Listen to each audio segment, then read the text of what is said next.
आज सरकार और उद्योग के बीच मिलकर काम तेजी से हो रहा है। इन सब में ये जीएसटी में जो बड़ा बदलाव हुआ है, ये एक मील का पत्थर साबित होगा। मुझे पूरा विश्वास है देश के 140 करोड़ भारतवासी माननीय प्रधानमंत्री नरेंद्र मोदी जी के इस बहुत ही ऐतिहासिक, निर्णायक और सूझबूझ से भारत की अर्थव्यवस्था को बढ़ाने वाला कदम को की सराहना करेंगे, उनको आशीर्वाद देंगे और हम सब मिलकर अमृत काल में देश को नई ऊंचाइयों पर लेके जाएंगे। बहुत बहुत धन्यवाद। Okay, thank you. Piyush ji, मेरे दो सवाल हैं। पहला सवाल तो ये है कि विपक्ष कह रहा है कि जो आपने रिफॉर्म किए उसका स्वागत है, लेकिन 8 साल आपने देर कर दी। दूसरा सवाल मेरा ये है कि जब वन नेशन वन टैक्स की बात करते हैं तो फिर उसके बाद भी आम आदमी को, आम लोगों को मल्टीपल टैक्स पे करना होता है, चाहे वो इनकम टैक्स हो या सर्विस टैक्स हो, कंज्यूमर टैक्स अलग देता है, कई टोल पर जाता है तो टोल टैक्स अलग देता है, तो ये भी एक मल्टीपल टैक्सेस उसको पे करने पड़ते हैं। तो जब वन नेशन वन टैक्स की बात करते हैं तो केवल एक ही टैक्स की ये पहली बात तो विपक्ष का जो कहना है वो वास्तव में उनकी नाकामियों के बारे में वो उजागर कर रहे हैं कि वो कितने नाकामयाब रहे कुछ भी करने के लिए। 10 साल 2004 से 14 जो उनके पास वो तो सहमति नहीं बना पाए कि टैक्स को वन नेशन वन टैक्स करते हैं। और कांग्रेस के समय मैंने अभी समझाया कितने अलग अलग प्रकार के टैक्स थे, टैक्स के ऊपर टैक्स था और कोई भी वस्तु पे टैक्स। आप कोई व्यापारी, कोई उद्योग के व्यक्ति से बात कर लीजिए, ऐसा एक आपको आइटम नहीं जो कांग्रेस के समय आज से कम टैक्स में उपलब्ध। एक आइटम कांग्रेस यानी हाई टैक्सेशन, दोनों में कोई अंतर विरोध नहीं। कांग्रेस ने तो जब एक जमाने में इनकम टैक्स में 95% तक tax, wealth tax, income tax सब लगाया गया, तो कांग्रेस की नाकामियों के बारे में एक प्रकार से वो खुद ही खुलासा कर। और 8 साल लेट का, 8 साल पहले भी हमने जो रेट उस समय के कांग्रेस के रेट थे उसको कम किया, लगातार उसको कम करते रहे। और उस समय सब कांग्रेस की राज्य सरकारें थी, जहां अधिकांश, हमारी तो बहुत कम थी, उसके बावजूद ये बड़ा बदलाव लाए, सभी राज्य सरकारों को साथ में लेके आए। उस समय की परिस्थिति के हिसाब से कि राज्य सरकारों का रेवेन्यू लॉस ना हो, उनको 14% ग्रोथ भी हो, उस समय जो निर्णय लिए गए वो सराहनीय थे, कांग्रेस उसमें शामिल थी। और आज जो निर्णय लिए गए उस पे कर्नाटक सरकार या केरल सरकार ने जैसे जीएसटी काउंसिल के खुलासा आ रहा है जो व्यवहार किया, वो खुश नहीं थे उपभोक्ताओं को लाभ देने के। वो वहां फिर भी कोशिश कर रहे थे किसी तरीके से ना, क्योंकि उन्हें समझ थी कि उससे कांग्रेस एक्सपोज हो जाएगी, कि उन्होंने कोई अच्छे कदम नहीं उठाए उनके 10 साल के शासन में, बचाए भ्रष्टाचार के। रही बात बाकी जो टैक्सेस है, ये इनडायरेक्ट टैक्स को संकलित किया गया। रोड टोल टैक्स तो रोड के ऊपर लगता है, इनकम टैक्स आपकी आमदनी में लगता है। और उसमें भी जो बदलाव किए गए, 12 लाख कोई टैक्स नहीं, 12,75,000 सैलरी अगर का हो तब तक कोई टैक्स नहीं। इसी साल हुआ, तो आप देख सकते हैं कितने संवेदनशील है माननीय प्रधानमंत्री नरेंद्र मोदी जी कि गरीब और मध्यम वर्ग पे बोझ कैसे कम करना, ये उनका लगातार 11 साल में प्रयास है और सफल प्रयास है। इसीलिए मैंने उनका धन्यवाद किया। मेरा सवाल है, इसमें 2 चीजें कि हम लोगों ने व्यापारी से जब बात करी तो उनको एक आशंका थी कि कहीं उद्योग जगत इसमें एमआरपी बढ़ा करके जो जीएसटी का जो वादा जो सरकार ने बोला था उसको करने की कोशिश न करें। दूसरा, राहुल गांधी को क्रेडिट देनी कांग्रेस की वो लगातार मांग कर रहे थे, इसको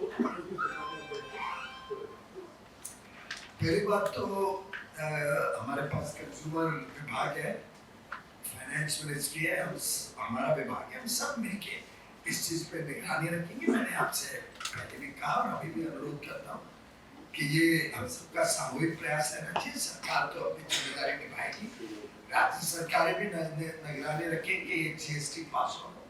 और मुझे उद्योग के सभी वर्गों ने ऑलरेडी एश्योरेंस दी है कि पूरा जीएसटी पास ऑन किया जाएगा, जो भी लाभ कोई भी कंपनी को, कोई भी उद्योग को मिलेगा।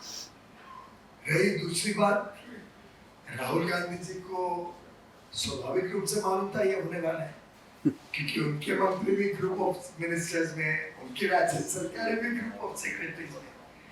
तो मैंने एक ये पैटर्न देखा है कुछ वर्षों से कि आखिर काम करना तो ओवरनाइट नहीं होता है, छुप छुप के तो काम नहीं करते, बड़े खुले उससे सब राज्य सरकार भी तो जीएसटी काउंसिल में। जब जब उनको पता चलता है कि मोदी जी कुछ अच्छा काम करने जा रहे हैं तो तब तक उस डिमांड को रेज करना शुरू करते हैं। मुझे लगता है राहुल गांधी जी के बारे में हम सब जानते हैं कि वो तो एक ऐसा रॉकेट है जो कई बार लॉन्च होने के बाद फेल हो चुके हैं, टेक ऑफ ही नहीं किए, टेक ऑफ के पहले ही फ्यूज आउट हो जाता है। तो वो जिस प्रकार के वक्तव्य देते हैं उनको खुद को पता नहीं रहता है कई बार कि उन्होंने पहले क्या कहा था और अब क्या कह रहे हैं।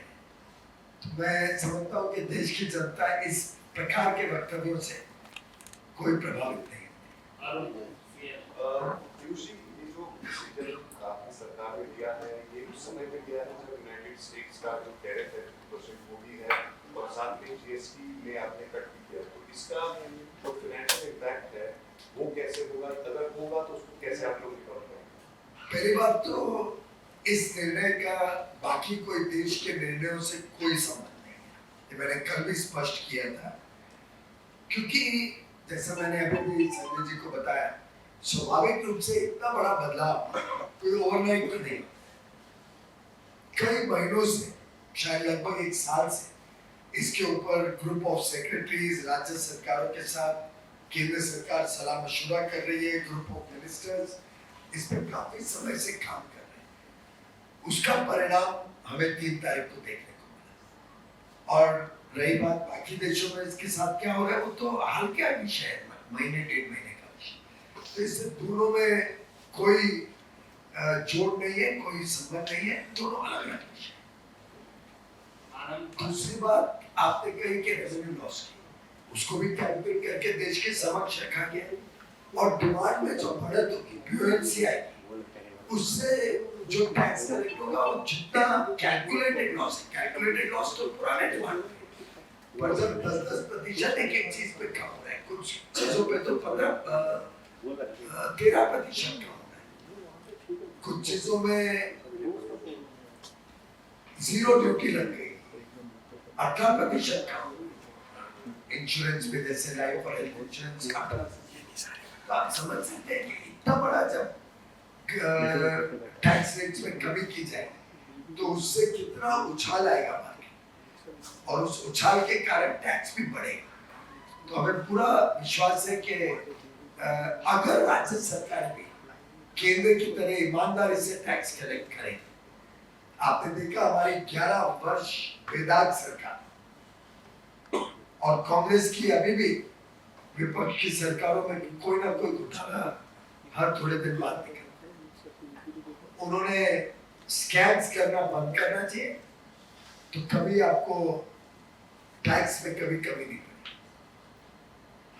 आनंद पाटिल, मोहित Bhatt. Sir, Mohit, sir, opposition parties have been attacking the government on the issue of GST. Kerala Congress came out with a tweet. They compared BDs with Bihar, which was very derogatory in nature. They deleted it, and now they have again tweeted and they have stated that we are sorry, we wanted to attack the government, we did not want to hurt anybody's feelings. How do you see this, such a tweet? This is the negative thinking of the Congress, which we have seen over many decades now. In fact, this has started manifesting itself in their day-to-day affairs.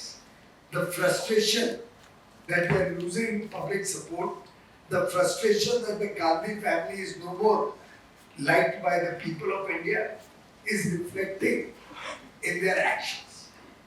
I think it is condemnable that the Congress sought to insult the people of Bihar. First they insulted Prime Minister Narendra Modi's mother, then now they have insulted the people of Bihar. I don't know who they will insult tomorrow. You also all be careful, they may start attacking the media because their attacks on Election Commission have failed. People have understood that that was the need of the hour and what is happening is good for the nation. It had happened 20 years ago also, it's a routine process. But every time they choose a new person to attack. That failed, they attacked Prime Minister Modi's mother. They got a backlash, they attacked the people of Bihar.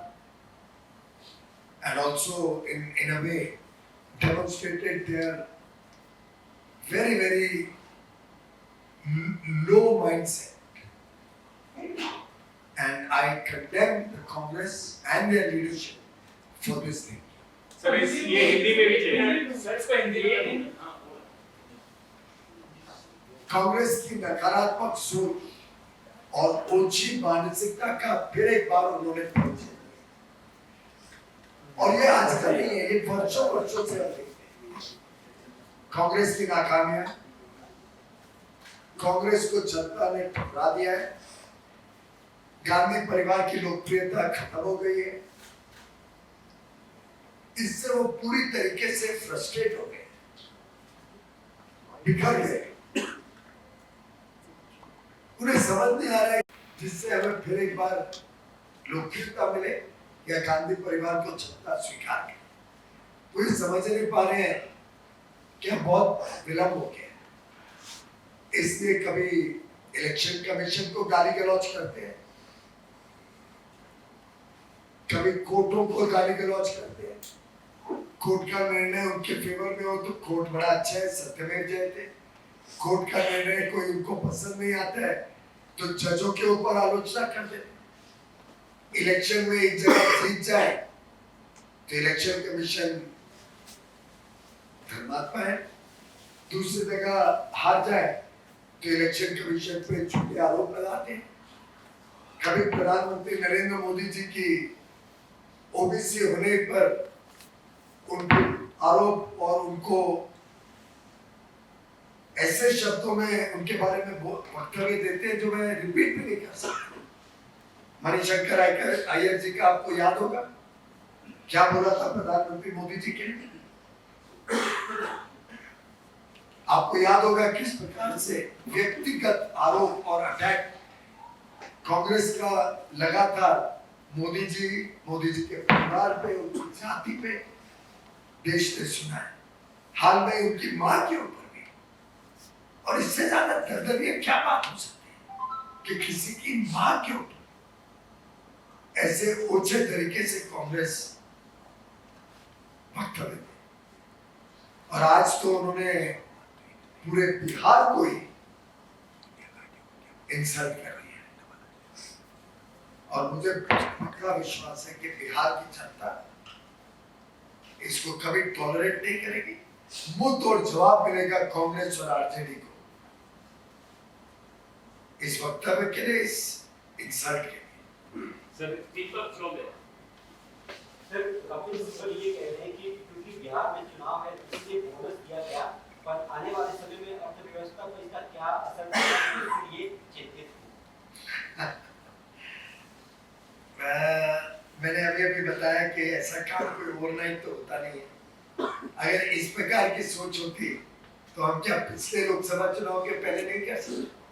क्या हम पीछे इतने सारे चुनाव आए, महाराष्ट्र में चुनाव आया, हरियाणा में चुनाव आया, झारखंड में आया, दिल्ली में हुआ, क्या हम उसके पहले नहीं कर सकते थे? तो मुझे लगता है, और वो हम जीते महाराष्ट्र, जीते हरियाणा, महाराष्ट्र तो ऐसे जीते कि पूछो मत, स्वीप किया। केंद्र सरकार तीसरी बार प्रधानमंत्री नरेंद्र मोदी जी को चुन के भेजा जनता ने। तो मैं आपको व्यक्तिगत अपने अनुभव से भी बता सकता हूँ कि मेरे 11 वर्ष उनके साथ काम करने के अनुभव से, और कई बार तो डांट भी पड़ी है इसमें कि कभी कोई निर्णय मोदी सरकार चुनाव के प्रभाव में नहीं किया। एक बार मैं गया था, मैं आपको उदाहरण दे सकता हूँ। एक बार गया था, एक राज्य का चुनाव था, उस राज्य में मुझे एक बड़ा निवेश करवाना था, इंडस्ट्रियल पार्क बनाना था, तय हो गया था और मैं अनाउंस करने जा रहा था। तो बात बात में मैंने कहा कि मैं अनाउंस करने वाला हूँ बड़ा इंडस्ट्रियल पार्क इस राज्य में, और उसमें थोड़े दिनों बाद चुनाव भी होने वाले हैं। मुझे देखा कि किसने आपको बुलाया क्या कि उस चुनाव की वजह से आप ये अनाउंस करो। मैंने कहा नहीं, किसने बोला नहीं है, लेकिन स्वाभाविक रूप से हमें लाभ होगा, तो ऐसी डांट पड़ी। मैंने कहा मेरी सरकार कभी कोई निर्णय चुनाव को मद्देनजर रखते नहीं, और उन्होंने डायरेक्ट किया अब ये मत अनाउंस कर चुनाव, नहीं तो लगेगा चुनाव के कारण। और मैंने वो अनाउंसमेंट चुनाव के बाद किया, चुनाव हम जीत गए, उसके बाद वो अनाउंसमेंट। ये है मोदी जी की सोच, और ये विपक्ष की जो ओछी सोच है वो कभी ये बात समझ नहीं पाए। रही बात अर्थव्यवस्था के प्रभाव की, कपिल सिब्बल जी भी उस सरकार के हिस्सा था 10 वर्ष यूपीए की, जिसमें एक फ्रेजाइल 5 इकोनॉमी बना के छोड़ दिया हमारे लिए। अटल बिहारी वाजपेयी जी की सरकार ने एक मजबूत अर्थव्यवस्था 2004 में छोड़ी थी, जिसमें विकास दर 8% से ज्यादा था, मुद्रा स्थिति अच्छी थी, फॉरेन एक्सचेंज विदेशी मुद्रा स्थिति बड़ी मजबूत थी, महंगाई 4.4% से कम थी। चिदम्बरम जी ने पहले फाइनेंस मिनिस्टर के नाम जो अपना भाषण था, इकोनॉमिक सर्वे था और बजट था, उसमें एक्नॉलेज किया कि मुझे एक बड़ी अच्छी अर्थव्यवस्था विरासत में मिली है, मैं इसको बढ़ाऊंगा। लेकिन 14 में क्या छोड़ा, 8% विकास 4% पे छोड़ी, 4% महंगाई 8% हो गई, विदेशी मुद्रा कमजोर थी, बैंक सब डूबने के हालात में थे, खराब में थे। आपको याद होगा बैंकिंग व्यवस्था क्या थी, दुनिया हमारे को राइट ऑफ कर चुकी थी, फ्रेजाइल 5 वो, उसमें कपिल सिब्बल भी मंत्री थे, तो वो उनकी अर्थव्यवस्था की सोच। और मोदी जी ने देश को विश्व का सबसे तेज गति से आगे बढ़ने वाला अर्थव्यवस्था, ये मोदी जी की अर्थव्यवस्था।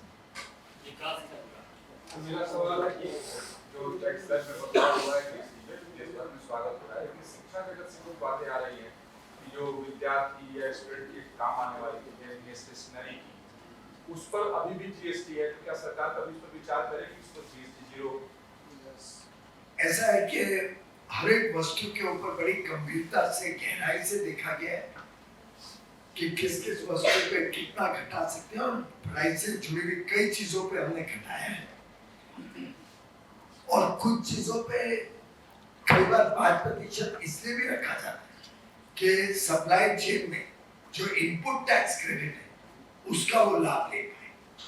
अगर उसको 0 कर दिया जाए तो ऐसे कई वस्तु हैं जिसपे सप्लाई चेन में अगर क्रेडिट रहा या उन्होंने जीएसटी पे किया हो, अगर उसको 0 कर दिया जाए तो उनको ज्यादा नुकसान। बड़ी सोची समझी नीति तय ये पूरे रेट्स तय किए गए, बहुत महीनों तक एक एक आइटम के ऊपर अलग अलग टीमों ने, और विशेषकर माननीय प्रधानमंत्री जी ने स्वयं बड़ी गंभीरता से और गहराई में जाके ये सौगात पूरे देश को। आनंद पांडे जी ने सर 22 सितंबर से पहले जो प्रोडक्ट मार्केट में है, 22 के बाद क्या उसका भी जीएसटी का लाभ मिलेगा? उसके लिए transitional arrangement ministry of finance जल्द सूचित करेगी। बहुत बहुत बढ़िया है, बहुत हो गया।